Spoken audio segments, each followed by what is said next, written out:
यिर्मयाह नबी का सहीफ़ा 49वां बाब। बनी अमून की बाबत खुदावंद यूँ फरमाता है कि क्या इसराइल के बेटे नहीं हैं?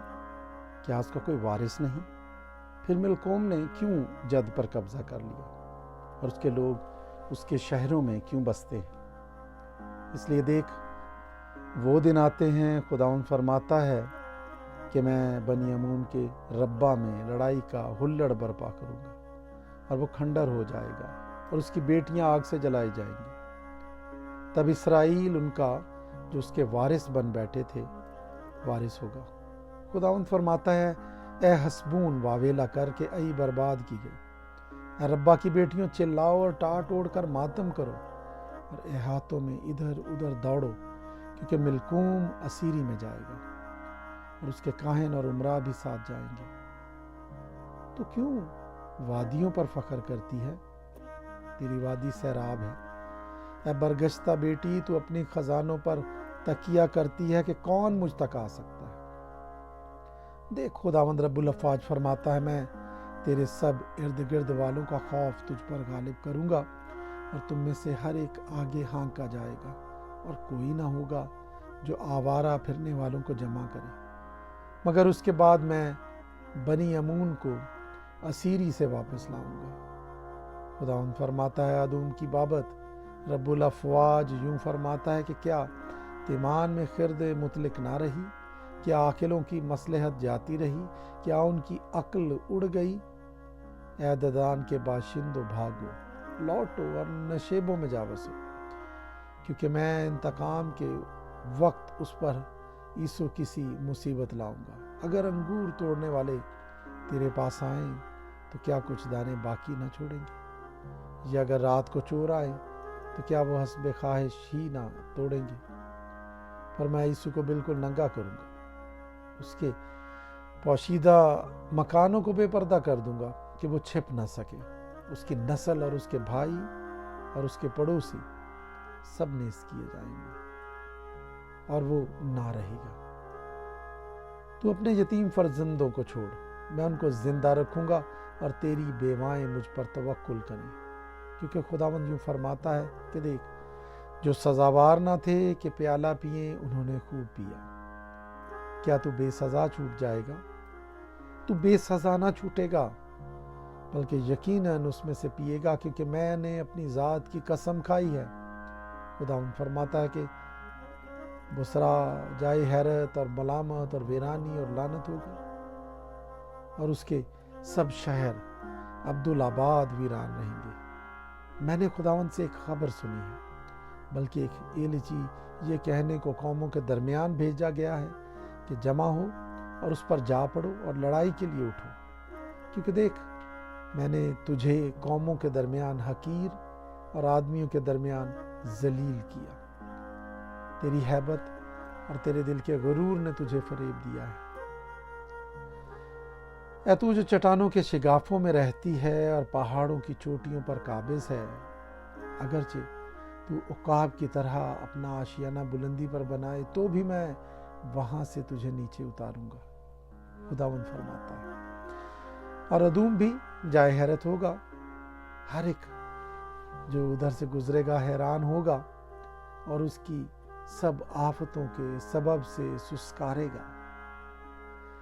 जिस तरह सदूम और अमूरा और उनके आसपास के शहर गारत हो गए, उसी तरह उसमें भी ना कोई आदमी बसेगा, ना आदमजाद वहां सुकूनत करेगा। खुदावंद फरमाता है, देख, वो शेर बब्बर की तरह यर्दन के जंगल से निकलकर मोहकम बस्ती पर चढ़ाएगा, पर मैं अचानक उसको वहां से भगा दूंगा और अपने बरगजीदा को उस पर मुकर्रर करूंगा, क्योंकि मुझसे कौन है जो मेरे लिए वक्त मुकर्रर करे?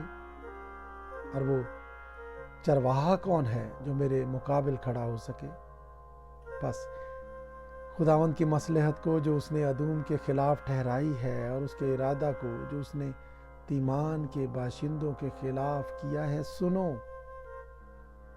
उनके गले के सबसे छोटों को भी घसीट ले जाएंगे। यकीनन उनका मस्कन भी उनके साथ बर्बाद होगा।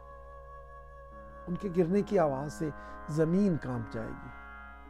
उनके चिल्लाने का शोर बहरे कुलजम तक सुनाई देगा। देख वो चढ़ आएगा और उकाब की तरह उड़ेगा और बुसरा के खिलाफ बाजू फैलाएगा, और उस दिन अदूम के बहादुरों का दिल जच्चा के दिल की मानिंद होगा। दमिश्क की बाबत हमात और अरफाद शर्मिंदा हैं क्योंकि उन्होंने बुरी खबर सुनी, वो पिघल गए। समुंदर ने जुम्बिश खाई, वो ठहर नहीं सकता। दमिश्क का जोर टूट गया, उसने भागने के लिए मुंह फेरा और थरथराहट ने उसे आ लिया। जच्चा के सिरंजो दर्द ने उसे आ पकड़ा। ये क्यों कर हुआ कि वो नामवर शहर, मेरा शादमान शहर नहीं बचा। सो उसके जवान उसके बाजारों में गिर जाएंगे और सब जंगी मर्द उस दिन काट डाले जाएंगे, रब्बुल अफवाज फरमाता है। और मैं दमिश्क की शहर पनाह में आग भड़काऊंगा जो बिन हदद के महलों को भस्म कर देगी।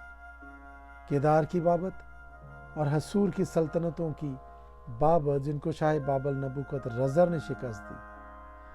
खुदावंद यूं फरमाता है कि उठो, केदार पर चढ़ाई करो और अहले मशरिक को हलाक करो, और उनके खैमों और गल्लों को ले लेंगे, उनके पर्दों और बर्तनों और ऊँटों को छीन ले जाएंगे। और वो चिल्ला कर उनसे कहेंगे कि चारों तरफ खौफ है, भागो, दूर निकल जाओ, नशेब में बसो। ए हसूर के बाशिंदों, खुदावंद फरमाता है, क्योंकि शाह बाबल नबूकत रज़र ने तुम्हारी मुखालफत में मशवरत की और तुम्हारे खिलाफ इरादा किया है। खुदावंद फरमाता है, उठो, उस आसूदा कौम पर जो बेफिक्र रहती है, जिसके ना किवाड़े हैं ना अड़बंगे और अकेली है, चढ़ाई करो, और उनके ऊंट गनीमत के लिए होंगे और उनके चौपायों की कसरत लूट के लिए। और मैं उन लोगों को जो गावदुम दाढ़ी रखते हैं हर तरफ हवा में परागंदा करूंगा, और मैं उन पर हर तरफ से आफत लाऊंगा, खुदावंद फरमाता है। और हसूर गीदड़ों का मकाम हमेशा का वीराना होगा, ना कोई आदमी वहां बसेगा और ना कोई आदमजाद उसमें सकूनत करेगा। खुदावंद का कलाम जो शाह यहूदा सिदकिया की सल्तनत के शुरू में ऐलान की बाबत यर्मिया नबी पर नाजिल हुआ कि रब्बुल अफवाज यूं फरमाता है कि देख, मैं एलाम की कमान उनकी बड़ी तवानाई को तोड़ डालूंगा और चारों हवाओं को आसमान के चारों कोनों से एलाम पर लाऊंगा और उन चारों हवाओं की तरफ उनको परागंदा करूंगा, और कोई ऐसी कौम ना होगी जिस तक एलाम के जलावतन ना पहुंचेंगे, क्योंकि मैं एलाम को उनके मुखालिफों और जानी दुश्मनों के आगे हिरासान करूंगा और उन पर एक बला यानी कहरे शदीद को नाजिल करूंगा। खुदावंद फरमाता है, तलवार को उनके पीछे लगा दूंगा यहां तक कि उनको नाबूद कर डालूंगा, और मैं अपना तख्त एलाम में रखूंगा और वहां से बादशाह और उमरा को नाबूद करूंगा। खुदावंद फरमाता है, पर आखिरी दिनों में यूं होगा कि मैं एलाम को असीरी से वापस लाऊंगा। खुदावंद फरमाता है।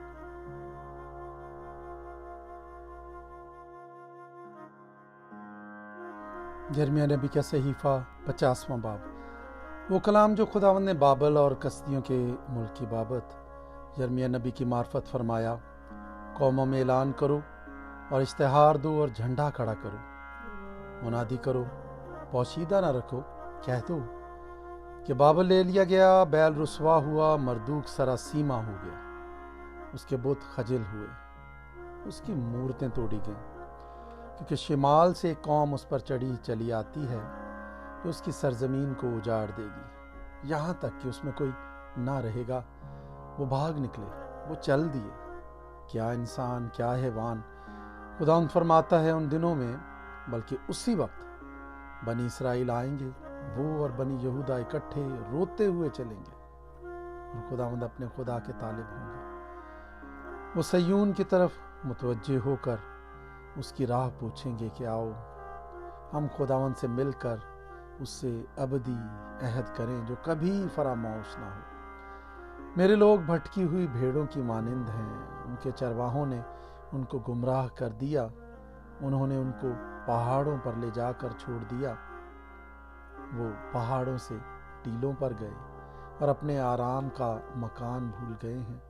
सब जिन्होंने उनको पाया उनको निगल गए, और उनके दुश्मनों ने कहा हम कसूरवार नहीं हैं, क्योंकि उन्होंने खुदावंद का गुनाह किया है। वो खुदावंद जो मस्कने सदाकत और उनके बाप दादा की उम्मीदगाह है, बाबल में से भागो और कसदियों की सरजमीन से निकलो और उन बकरों की मानिंद हो जो गल्लों के आगे आगे चलते हैं। क्योंकि देख, मैं शिमाल की सरजमीन से बड़ी कौमों के अंबोह को बर्पा करूंगा और बाबल पर चढ़ा लाऊंगा, और वो उसके मुकाबिल सफ आरा होंगे, वहाँ से उस पर कब्जा कर लेंगे। उनके तीरकार आजमूदा बहादुर कैसे होंगे जो खाली हाथ नहीं लौटता। कसदिस्तान लूटा जाएगा, उसे लूटने वाले सब आसूदा होंगे। खुदावंद फरमाता है, ऐ मेरी मीरास को लूटने वालों, चूँकि तुम शादमान और खुश हो और दाऊने वाली बच्चिया की मानिंद कूदते फांदते और ताकतवर घोड़ों की मानिंद हिनहिनाते हो, इसलिए तुम्हारी माँ निहायत शर्मिंदा होगी, तुम्हारी वालिदा खजालत उठाएगी। देखो, वो कौमों में सबसे आखिरी ठहरेगी और बियाबानों, खुश्क ज़मीन और रेगिस्तान होगी। खुदावंद के कहर के सबब से वो आबाद ना होगी, बल्कि बिल्कुल वीरान हो जाएगी। जो कोई बाबल से गुजरेगा हैरान होगा और उसकी सब आफतों के बाइस सुस्कारेगा। ऐ सब तीरंदाजों, बाबल को घेर कर उसके खिलाफ सफ आराई करो, उस पर तीर चलाओ, तीरों को दरेग ना करो, क्योंकि उसने खुदावंद का गुनाह किया है। उसे घेर कर तुम उस पर ललकारो। उसने इताअत मंजूर कर ली, उसकी बुनियादें धंस गईं, उसकी दीवारें गिर गईं, क्योंकि ये खुदावंद का इंतकाम है। उससे इंतकाम लो, जैसा उसने किया वैसा ही तुम उससे करो। बाबल में हर एक बोने वाले को और उसे जो दिरों के वक्त दरांती पकड़े काट डालो। जालिम की तलवार की हैबत से हर एक अपने लोगों में जा मिलेगा और हर एक अपने वतन को भाग जाएगा। इसराइल परागंदा भेड़ों की मानिंद है, शेरों ने उसे रगेदा है।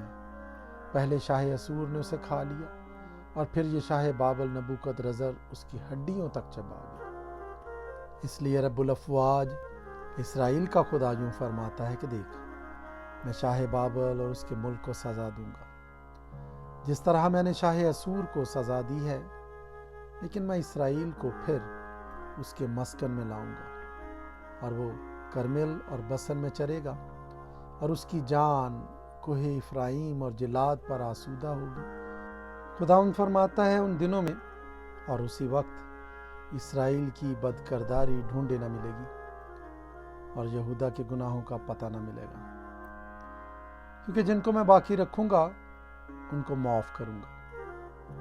मैं रताईम की सरजमीन पर और फिकूद के बाशिंदों पर चढ़ाई कर उसे वीरान कर उनको बिल्कुल नाबूद कर।